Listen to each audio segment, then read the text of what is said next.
Good afternoon, everyone. This is Chris on IMTM Worldwide Radio, and this is around the ATL.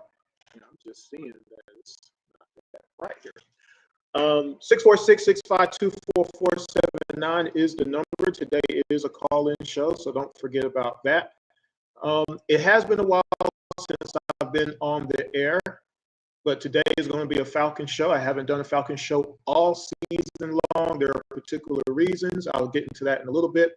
But before that, let's talk about the fact that you can follow on Facebook and Instagram, IMTM Worldwide Radio. You can also follow on Twitter, Intellect ATL, and my co-host Jordan Jackson, Jordan23 ATL as well. We are now on Twitch, IMTM Worldwide Radio. So if you happen to be on Twitch, I'm broadcasting live there currently. You can also follow on, and again, this is actually a very impromptu show, so I'm kind of slow today. Bear with me. I've been up since 3 a.m. What I was actually wanting to say is today's show is brought to you by Southern Classic Transportation. Make sure you contact Dennis at 404-291-0150. His website is southernclassiclimo.com. So if you live in Atlanta, you need to get to the airport, but you want to do it in a little bit of comfort, you want to do a little bit of style, you want to do a little bit of privacy, call Southern Classic Transportation. If you need to go out of state for an event or an important meeting, or you're going on a little vacation, call Southern Classic Transportation. They can take care of you. Make sure you let them know around the ATL sent you. Also, currently, I am planning to try to come to Atlanta for the first time in almost 2 years. I have somebody from Canada that wants to do a photo shoot with me.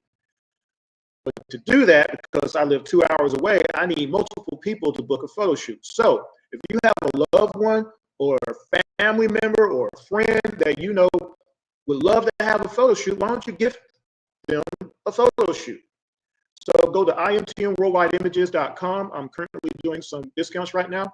imtmworldwideimages.com. You can also follow on IMTM Worldwide Images 1 on Instagram. So if you have a loved one, a friend, family member that needs a photo shoot next week, I can do it.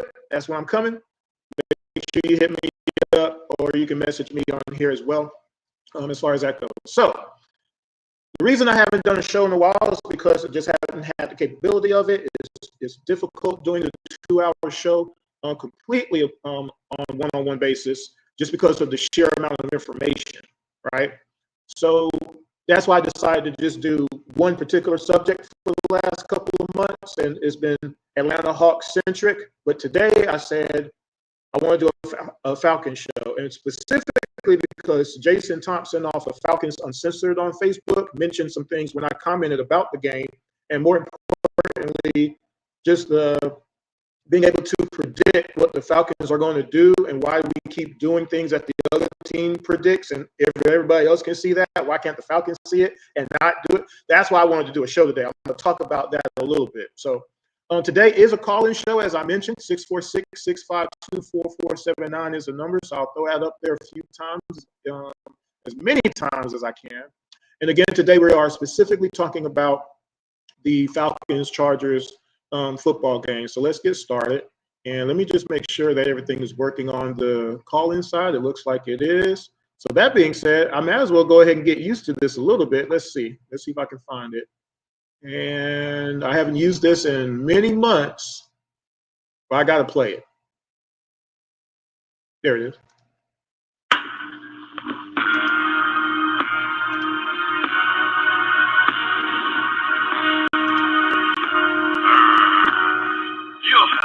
Welcome to Atlanta, home of them dirty birds. Anybody thinking get kicked to the curb? Any other team is absurd. Wearing black, white, silver. That is for the blood. No one's scared of getting dirty because we came from the mud and we hungrier than ever. She-rise, we rise together. Birds of a flock, more like birds of a feather. No one's here to party until we get to the party when we give it up. Never. Wrap it up your wish list.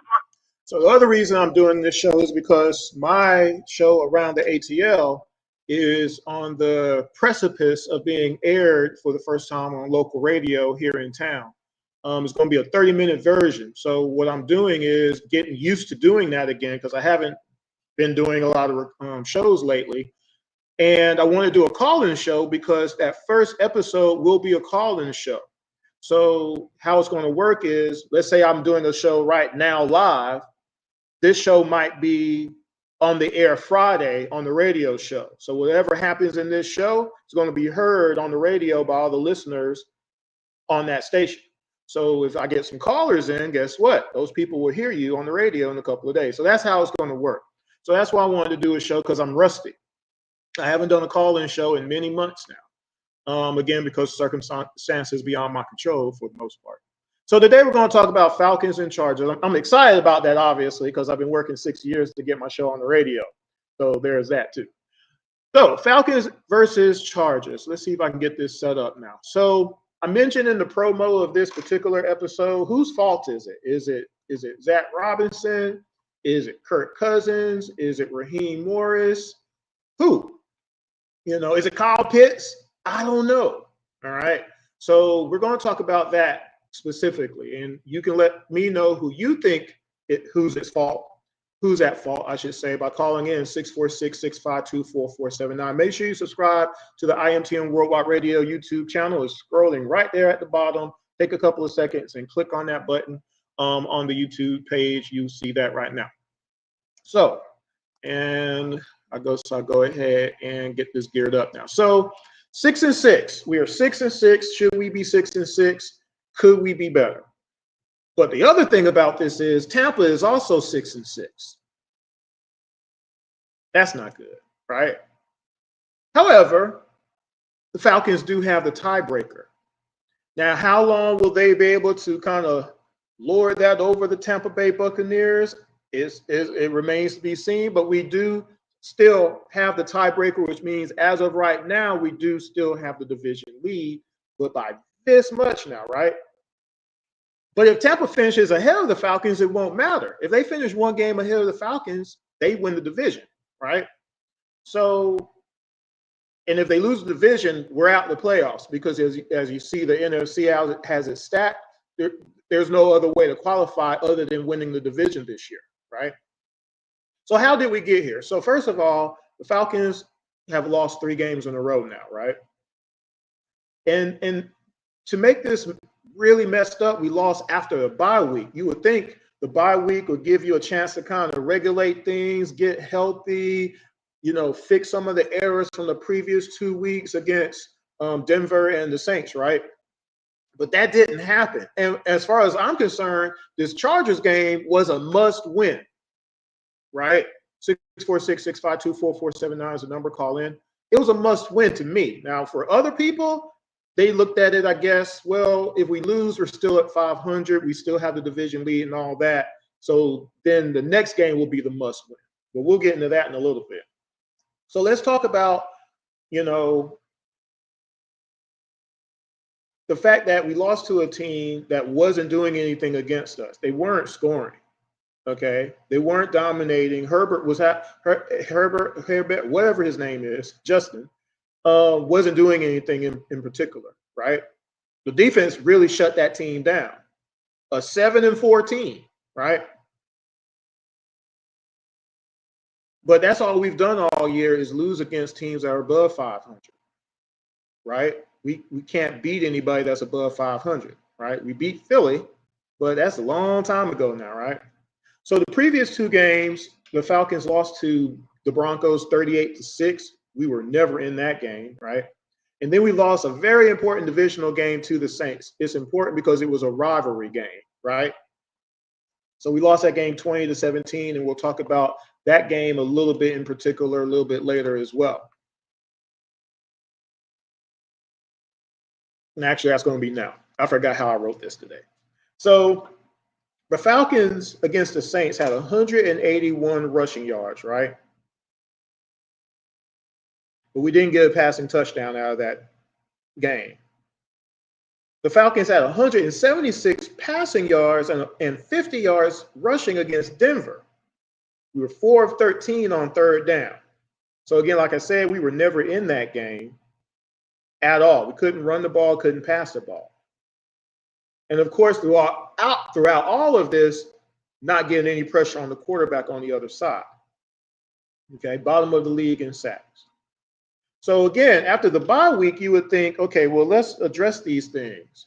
You know, why didn't we get a passing touchdown against the Saints? How come we couldn't do anything against Denver at all, right? So you have the bye week to get healthy, to regulate these things and stuff like that. So against the Chargers at home, let's get this fixed because we still have a chance to really do some damage. But now we already had lost momentum with the two losses prior to this, but now you're in crash out mode now, really, right? So this makes this game against Minnesota a must win, right? Because again, to me, the Chargers was a must win already.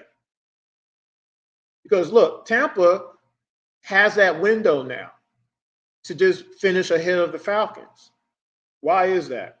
Well, if we had won both of those games against Denver and the Saints, we would have been 8-3 going against the Chargers. So whatever happens at that point, you have a cushion, right?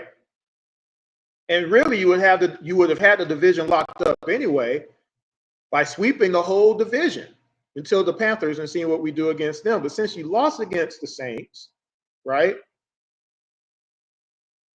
Again, the only thing that's saving them is the 2 wins against Tampa. Because we only had split with Tampa, we're all in trouble now, right? But besides that, so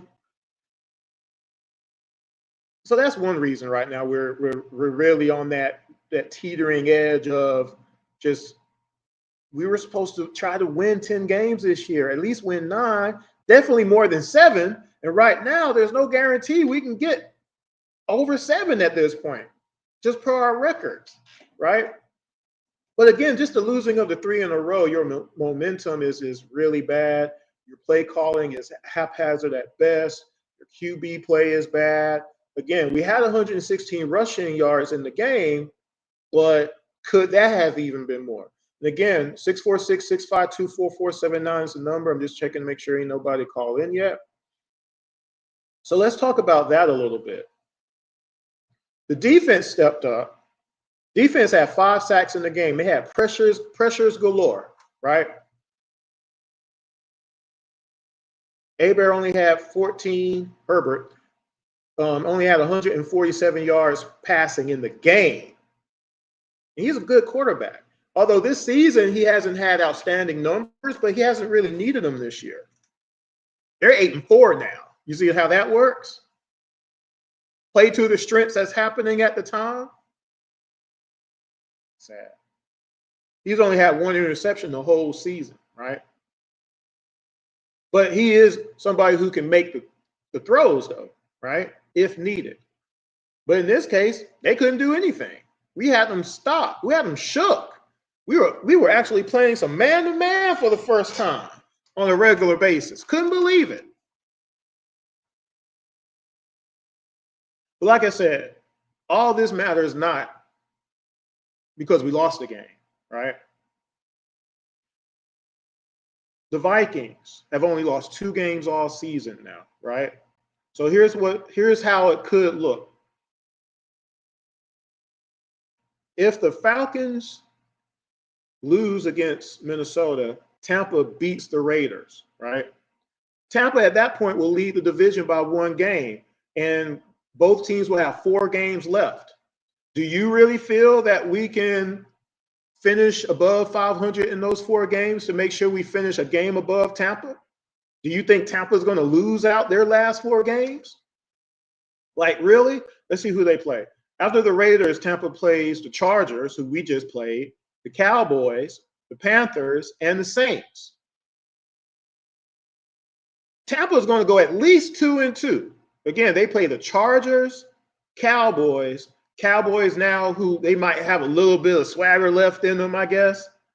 The Panthers, who are better right now than they were before, and the Saints, right? But if we could do what we did to the Chargers, don't you think Tampa could probably do the same thing? Although, again, Harbaugh is good at adjusting or whatever, and maybe he'll, be able to peel them out of that. But they're going to go at least 2-2. So if they beat the Raiders, they go to 7-6. So if they go 2-2, that makes them 9-8. All right. The Falcons, if we lose to the Vikings, we'll be 6-7. We still have to play the Raiders, the Giants, Commanders, and then the Panthers, right? There's a chance they can go 1-3, which means they lose the division straight up, right? Again, none of these games are a given. I mean, the Raiders might not even be a given right now, how they played the other night, right? I don't think we're going to beat Washington. And now as what we just saw, how can we beat Washington, right? We should beat the Giants, though. 646-652-4479. I don't know. But right now, if that was to happen, they went 1-3, that makes the Falcons 7-10 for the 4th straight doggone year, right? So again, when you're talking about momentum, the Falcons basically would have to go 3-1 just to tie Tampa Bay at 9-8 if we lose to the Vikings, right? Because of the tiebreaker. The only thing that is saving our season right now is that we swept Tampa. But it matters not if we lose 2 more games. Season's over, basically, right?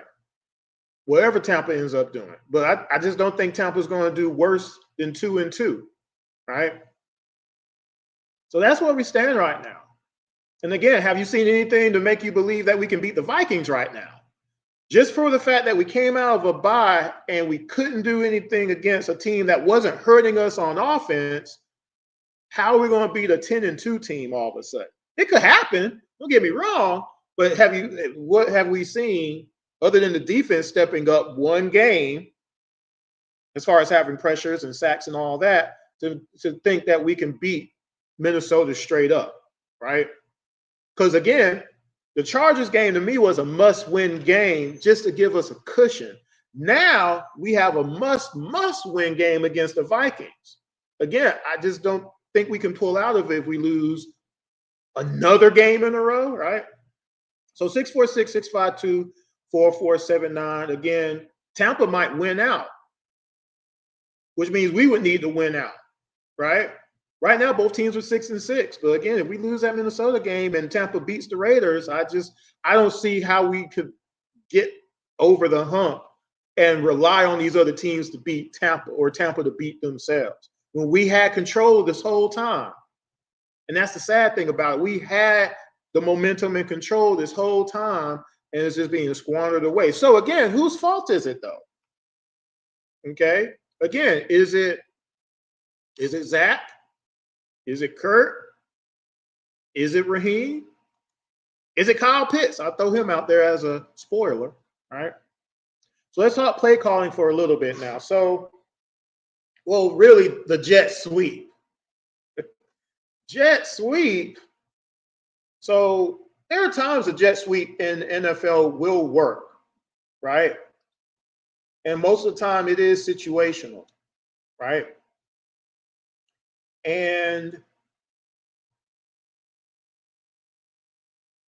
But to keep running something that is obvious the other team is honed in on, it just doesn't make logical sense. The NFL is too fast. It's too smart to allow you to keep doing things when they've stopped it. All of a sudden they're going to forget about it? No, not likely, right? Especially against a well-coached team as well. That's a Harbaugh team is well coached, right? And they got really good players on defense as well. And actually, I'm gonna mention this. Jason Thompson on the Falcons Uncensored Facebook group, he had commented when I talked about the jet sweep post I posted on the page, and how he responded. Why do the Falcons overcomplicate things? And then I had talked about how London kept getting open. That was working. And then he said, yeah, the quick slant was open almost every time, right? So it's like, why don't we keep doing the things that are successful? Why would you go to something that 2 other times at the last of the game, for all the marbles, you're going to go to something that has not worked 2 straight times and abysmally not worked? Like, it just did not work. It was terrible, right?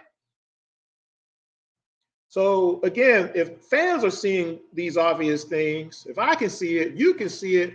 How come all these different assistants with tablets and things of that nature who can replay in real time, short, long, slow motion, speed it up? Why can't all these people see, hey, let's not run this. Let's just go straight up the middle. We got Bijan Robinson. Put Tyler in there. Put both of them in there at the same time. Put Charlie Warner in there for a blocker. He's a great blocker. Like, why are we doing side to side when going up the middle was working at least 4 yards a carry for Bijan? I'm not sure about that. Robinson had 3.9 yards a carry. Kirk can't run. You're not giving Tyler but 8 carries a game. Give Robinson 10 more carries maybe. Can't we do that? Like, why can't we do that? Why are we so it's abhorrent to just keep doing that? Give Bijan 30 carries a game if we got to. Straight ahead though, up the middle. He's strong. He can hit the hole. He can do other things. Give him the opportunity, because that San Diego defense side to side is too quick. It did not work. But again, how do you feel about that? 646, come back up here. 646-652-4479. This is a call-in show if you want to call in and talk some football. If you're not at work, or if you're at work and you can sneak out somewhere and make the call, or maybe you can make the call at your desk. Maybe you're a boss. I don't know. Call into the show. 646-652-4479 is the number. Now, one thing I wanted to talk about is Kirk Cousins in Minnesota, because some people were like, oh, well, Kirk in Minnesota, he didn't do anything over there. And I'm like, yeah, and Matt Ryan was with the Falcons for a long time. And are you sure again that was his fault? Because he has a lot of come from behind victories, because our defense always kept losing the lead. And we always had a bottom tier defense for years and years and years. So you don't think that was happening in Viking land? So because people don't look at anything, I decided, let's check that out for a second. So Kirk Cousins, his last season in Minnesota. Okay, let me make sure this is not important right here, y'all. Give me a second. Okay. His last year in Minnesota, before he got hurt, he had 18 touchdowns and 5 interceptions in 8 games. Okay. His team was 4-4 at that point, by the way.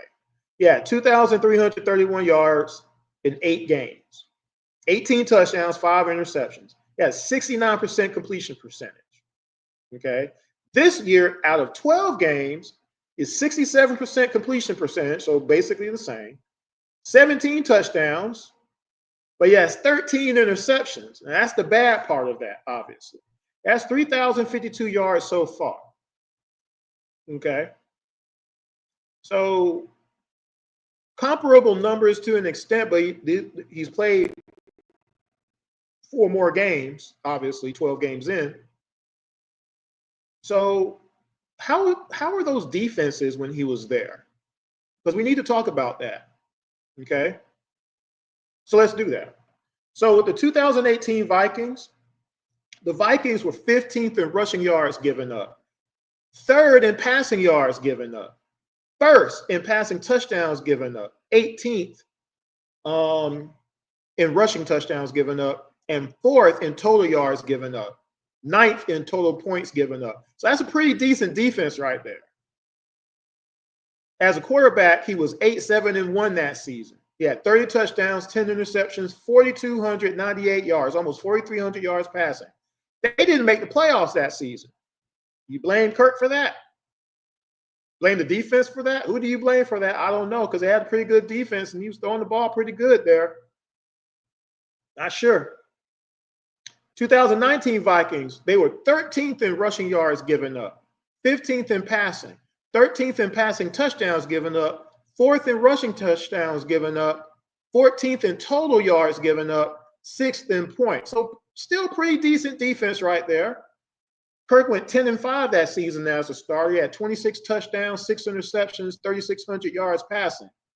They did make the playoffs. He was 1-1 in the playoffs. 66% completion rate, completion percentage, 90 rating, QB rating, 2 touchdowns, 1 interceptions, 207 yards passing per game. Went 1-1. 2020 season with the Vikings, they were 27th in rushing yards given up, 25th in passing yards given up, 24th in rushing touchdowns given up, 24th in passing touchdowns given up, 27th in total yards given up, 29th in total points given up. That defense was trash. Kirk was 7-9 as a starter that year. He had 35 touchdowns, 13 interceptions, 4,200 passing yards again. Obviously, though, the defense failed. But in 2021, the Vikings were 26th in rushing yards given up, 28th in passing yards given up, 14th in rushing touchdowns given up, 23rd in passing touchdowns given up, 30th, dead last, basically, total yards given up, and 24th in points given up, total points. Kirk was 8-8 as a starter that year, 33 touchdowns, 7 interceptions, 4,200 passing yards again. Defense bad a second straight year, no playoffs. Sounds like a theme. 2022 season, the year before he left, the Vikings were 20th in rushing yards given up, 31st in passing yards given up, dead last, 23rd in rushing touchdowns given up, 15th in passing touchdowns given up, 31st in total yards given up, 29th in points given up. That's bottom of the league.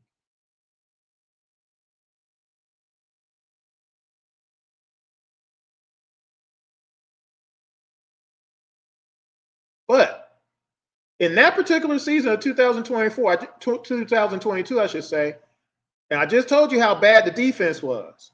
Kirk was 13-4 as a starter that particular season. 29 touchdowns, 14 interceptions, 4,500 yards passing. They made the playoffs. Didn't win, but they made the playoffs. He had 2 touchdowns, no interceptions, 273 yards, 79% completion percentage, 112 rating, but they lost in the playoffs. 2023, again, the year he got hurt, they were 8th in rushing yards given up, 24th in passing yards given up, 11th in rushing touchdowns given up, 19th in touchdowns passing given up, 16th in total yards given up, and 13th in points. So kind of the middle of the way, which is kind of dictated by the 4-4 record that they had. But he had 18 touchdowns, 5 interceptions in those 8 games, 2,300 yards passing before he had his season ending injury. So again, you got to look at everything in totality. 2018 to 2023, for the exception of those first 2 seasons, that defense there was trash or middle of the road. So if people want to try to put all of that on Kirk as the quarterback, I don't see how you can do that when the defense was just trash. It's trash. It's trash. Or middle of the road, except for those first 2 years where it was pretty good. but sometimes even pretty good defense. Again, a lot of stuff has to happen to win, to get to the playoffs and then win. Again, they had a top defense in 2018. And that season, he was 8-7-1 as a QB with 30 touchdowns and only 10 interceptions, 4,200 yards, and they didn't make the playoffs. Sometimes the other teams just have better records than you. That kind of happens sometimes, right? So I just wanted to point that out in regards to just what Kirk did actually do in Viking land, and just his numbers alone don't dictate the whole story. But it does go into, well, look at what he did. If he's coming over here with our improved defense, we should be able to compete. We should be able to at least get more than 7 wins, right? 646-652-4479 is the number. Make sure ain't nobody calls. Hopefully someone calls in. I need to test it for the new show coming up. And again, if you're in Atlanta, you know anybody who does music, I need a new theme for around the ATL. All right. Need something that's Atlanta centric and sporty, if that makes sense. So against the Chargers, let's talk about play calling. So some things can be mitigated by just calling better plays in better situations. Again, whose fault is this again? Is it Zach? I don't know. Is it Kirk? I don't know. Is it Raheem, who is the game manager, the CEO? I don't know. What are your thoughts? Let me know. 646-652-4479 is the number. Kirk threw 39 times in that Charger game. Is that a lot? Is that too much right now? Something I saw, I think it was Instagram, someone said something about throwing velocity, and his velocity is down. Some of those balls be hanging up there, don't they? So maybe that's true. But the Chargers weren't a threat on offense at all. So why couldn't we run the ball 10 or 15 more times? We have a running game. We have quality running backs, plural. We have a blocking tight end in Charlie Warner. Why can't we just say, man, bump this. Let's just run it down their throat, straight up the middle. North, south. Not side to side. Not side to side. We ain't playing basketball, are we? What are we doing, right? Robinson had 26 rushes for 102 yards. Tyler had 8 rushes the whole game. The Broncos game, he threw 27 times. In that game, Robinson had 12 carries for 35 yards. Jace McKellen had 8 carries for 15 yards. So, again, everybody got shut down in that particular game. But still, why does Robinson only have 12 carries in that game? Against the Saints, Kirk threw 38 times to not have a passing touchdown. Robinson had 20 rushes for 116 yards and 2 touchdowns. Tyler had 11 carries for 59 yards. Again, I would say we need 30. Maybe we might need to get Robinson up to 30 rushes a game. Maybe he would have had a 3rd touchdown. We win that game. If again, you got to look at it from the standpoint of this isn't working, then we need to do this. It's like an if-then statement in the old programming language from back in the day, right? If then, right? Especially in the red zone. Now, again, is he hurt? Is somebody needs to dig up the dirt? Is he hurt? Is Kirk Cousins hurt right now? Because, again, he was never a running quarterback. And, again, he had a season-ending injury that was leg-related, obviously. You know, the very beginning of the season, it was obvious he was still, you know, kind of not lingering, but just being really overprotective of it. They were calling plays accordingly to that, just having him not under center at all and all that. But once he got under center, it looked like he was going pretty good. You know, he was slinging the ball, you know, stuff was happening. Now, all of a sudden, it's like just throwing ducks up there. And that one end zone pass, again, and they showed the replay of how Robinson was kind of streaking up there, and he avoided him. He just kind of dumped past it, kind of looked like a jump shot, going back to basketball again. He just threw it up there and just like, what was that? So why don't we just run the ball 3 times every time or something? I mean, or run Tyler out the backfield and throw the ball to him or something like that. Again, since Pitts is not an option anymore, obviously, because he can't get open, use somebody else. But again, if everybody can see these things, and again, you got these assistants on the field and up in the booth with these tablets that they can boop, boop, boop, instant replay, go back, fast forward, go back, slow motion, go back. Why couldn't they see that one play that they just want to just double, triple down, they got to run it, wasn't working? And in crunch time, game on the line, you run it again. Like there was no recourse after that. And as again, Jason Thompson from Falcons Uncensored Facebook said, the slant was working. Why couldn't we run more of that? And by the way, Ray had 4 catches. He was getting 20. This is off the top of my head. I thought I wrote this down. I guess I didn't. He was getting 20 yards a catch, right? Why couldn't we, whatever was working with that, why couldn't we expound on that a little bit? Why couldn't we run that play with Mooney a few times? My goodness. Heck, run that with Robinson a few times. My goodness. Because he can break tackles and make people miss in the open field.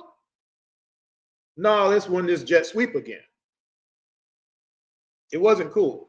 So again, is Kirk hurt? But we just came out of a bye, so how could he be hurt? He could just be going through a bad stretch. It's 3 games. Again, pitchers have bad stretches in baseball. Hitters get into slumps.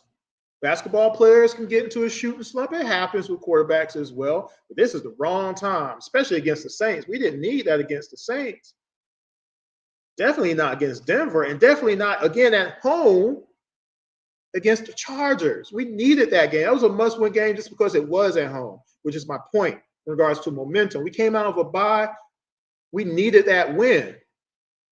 We needed that win to stay above 500 and to keep Tampa off of us. But see, now, again, with Tampa tying us and looking at their remaining 5 games and our remaining 5 games, it ain't the same. They have momentum and we do not. We're in dangerous times. But again, what do y'all think? 646-652-4479. Why can't we make in-game decisions? Whose fault is that? Is that Zach Robinson's fault for not this? This is his first year calling plays or whatnot. But again, he's not exactly a rookie because of his job over the years has been on that side of the ball. He's seen a lot of situations or whatnot, right? But then again, you got Raheem Morris to say, I'm the game manager. Let's not run that again. That's crazy talk. We need to do something different because that's not working. He's out there. He's right there. All he's doing is looking at what's happening in the game, right? But then, of course, you got Kirk as the veteran to be like, man, no, we don't need to run this. Or I don't need to make this throw. Again, some of those throws are just they were bonehead throws. They were terrible. But again, is he hurt? Because again, he doesn't have the same zip on some of those passes. You know? So again, whose fault is it? I'm not sure. Who do y'all think is at fault at this point? Because again, going forward, now that this Minnesota game is a must-win game, like this is the season. The season is on the line. I mean, really, the season was on the line with the Chargers game as far as I'm concerned, unless Tampa had lost, because then you still have a cushion.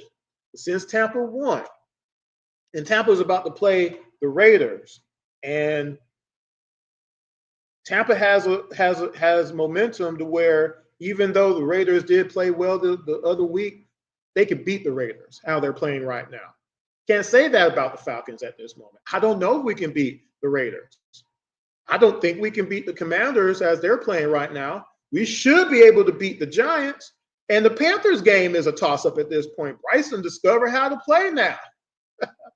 And they got a kind of a decent team there. Again, any team can beat another team on any given Sunday, just like the movie, right? Are we going to learn from some of these things? Because, see, again, it's like, why didn't Raheem just call that sweep off? Because he heard the play as well as anybody else and just say, I don't want the team to have learn a bad lesson by running the same play 3 times. against an NFL team. Let's call this out and let's do something a little bit simpler and just easier and give us a chance to actually, let's get this yard. Let's keep going towards the end zone. Let's go towards the end zone. Not this way, not that away. NFL speed is too quick. Is it Pitt's fault for not running his routes? Not showing no effort, being lazy, being a bum? I don't know. Sorry, Pitts is getting the B word now. He's a bum. He don't want to be out there. He's the Vic Beasley of tight ends as far as I'm concerned. It is what it is. I've defended him as long as I could. He has 35 catches for the entire season. He ain't hurt. He has 35 catches for the entire season for 400-plus yards and 3 touchdowns. You got way too many tight ends out there that have 50-plus catches or more, 600 yards or more. Shoot, Brock Bowers, the rookie, with all the influx, outflux of quarterbacks over there in Raider Nation, he has 84 catches and almost 1,000 yards already. Brock Bowers does. Brock Bowers right now has 84 catches in the NFL this season. And our guy has 35. That tells you all you need to know. Is it his fault? Maybe. Because if you could rely on him, we always will convert on third down. That's the whole point of having a guy like that, right? Kansas City has Kelsey.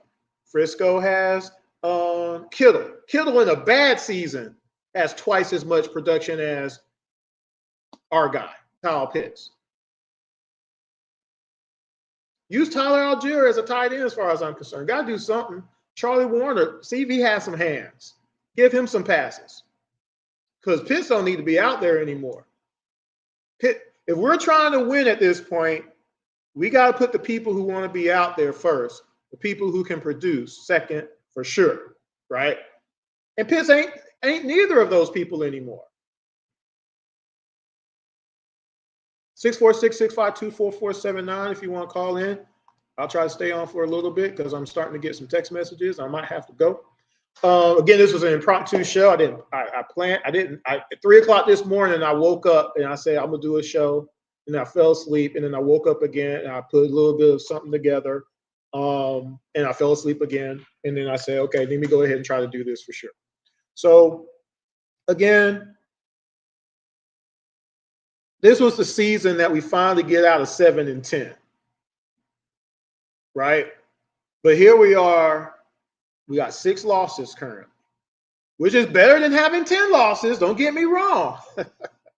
But we got 5 games to basically get ourselves out of this hole and make sure that we have a line to the playoffs, because we could not, with the moves that were made this offseason, afford to not make the playoffs. No, you might not win the Super Bowl, but you needed to get to the playoffs and have a shot to win a playoff game this season with the moves made, the investments made, right? Total changeover, coaching and everything.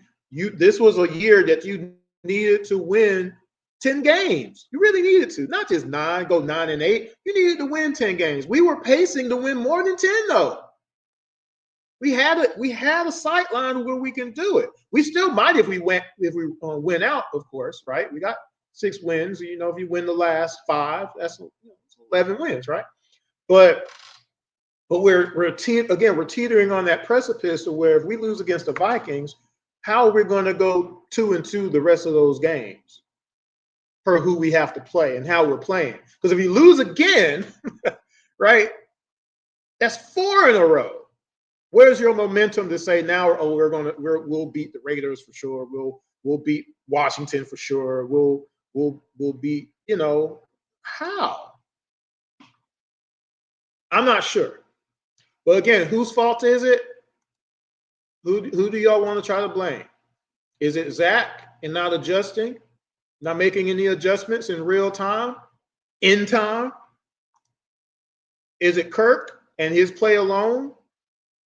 Again, the last 3 games have not been, well, they've been bad. You can't even say they've not been good. They've been terrible, right?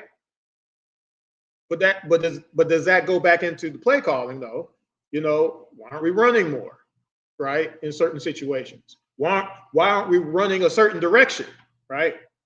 Or is it Raheem as the game manager? He's the CEO. He's the one who can supersede everything that happens on the field. It is on him because he is the head coach.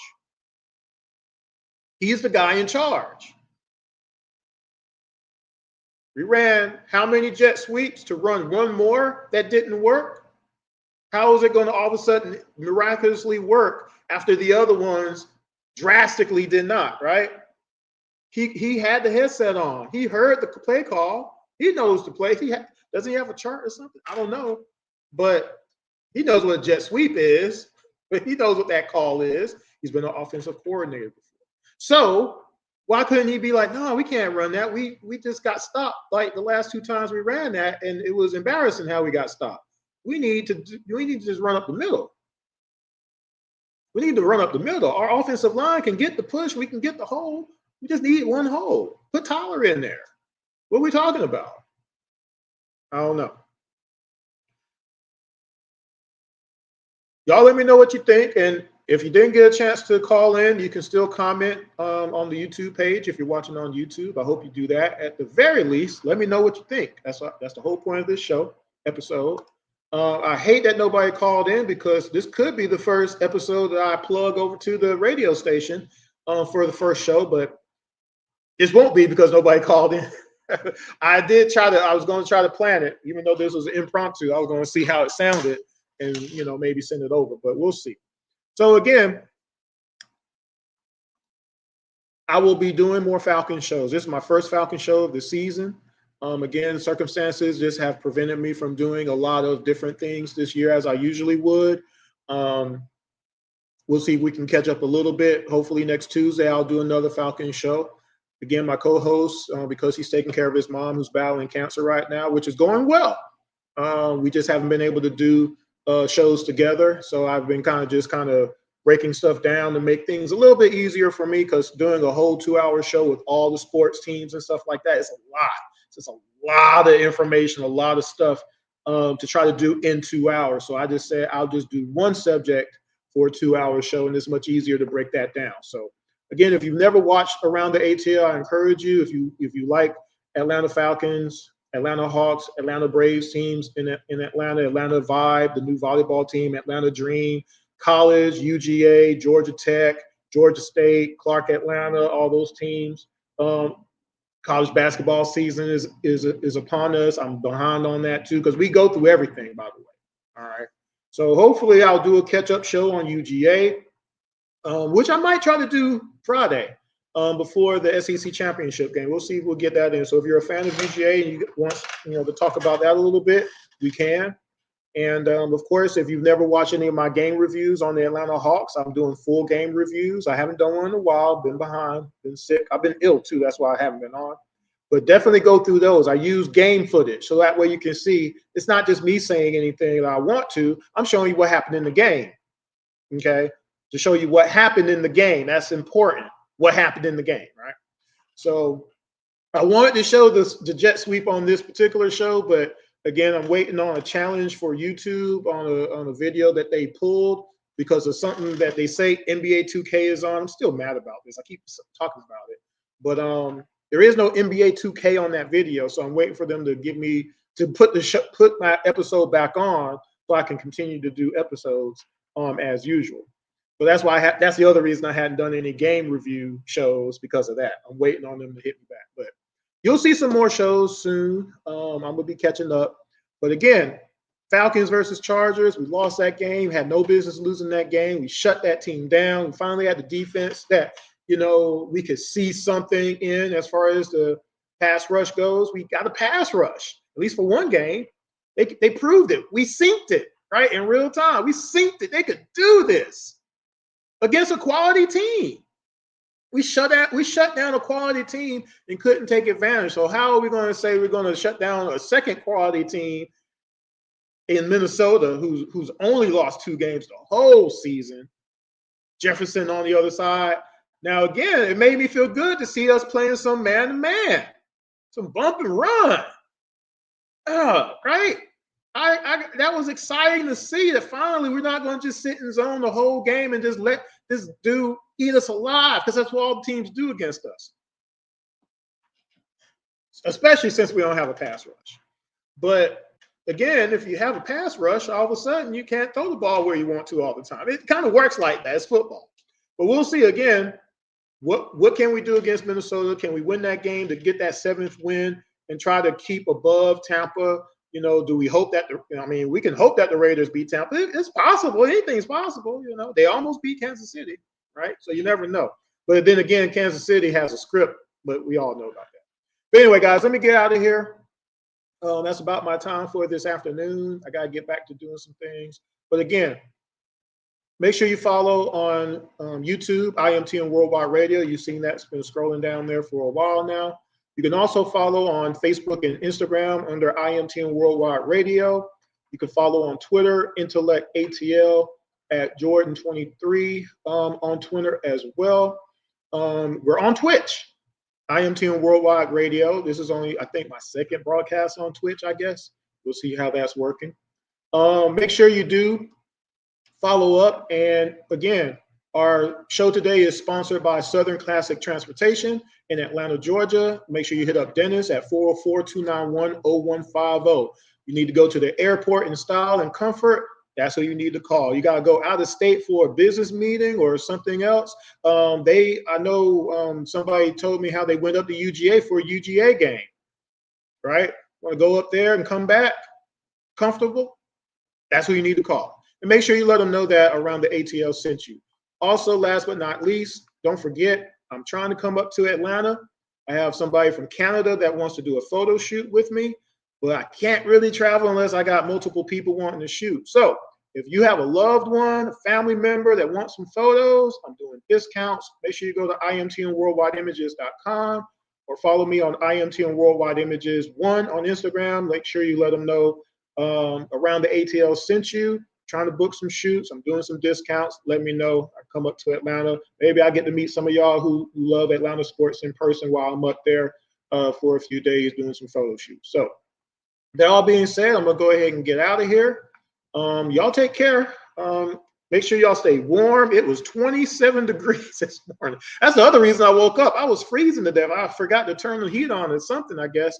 And it was 3 o'clock in the morning, and I'm shivering. I'm like, what's going on? It's 27 degrees outside. And the place that I live, like right where I'm at, you can just feel everything. It's an older industrial building, kind of a loft type of a deal, whatever. You can kind of see that. But it was cold. So I woke up, and that's why I say, you know what? I want to do a Falcons show today. My brain was all over the place. But anyway, y'all, stay warm. Make sure you have a nice rest of the week. Stay safe. Let's see what happens this weekend. Hopefully UGA wins the SEC championship. Hopefully the Falcons beat the Vikings. Hopefully the Hawks beat the Milwaukee Bucks tonight. Looks like they're going to be playing the Knicks next week in the Cup. We should beat them too, by the way. So we got some good games coming up that we'll definitely go over next week. I do plan on doing some more Atlanta Hawks game reviews, so make sure you subscribe to watch those as well. IMTN Worldwide Radio on YouTube is the page. But until next time, y'all take care and peace.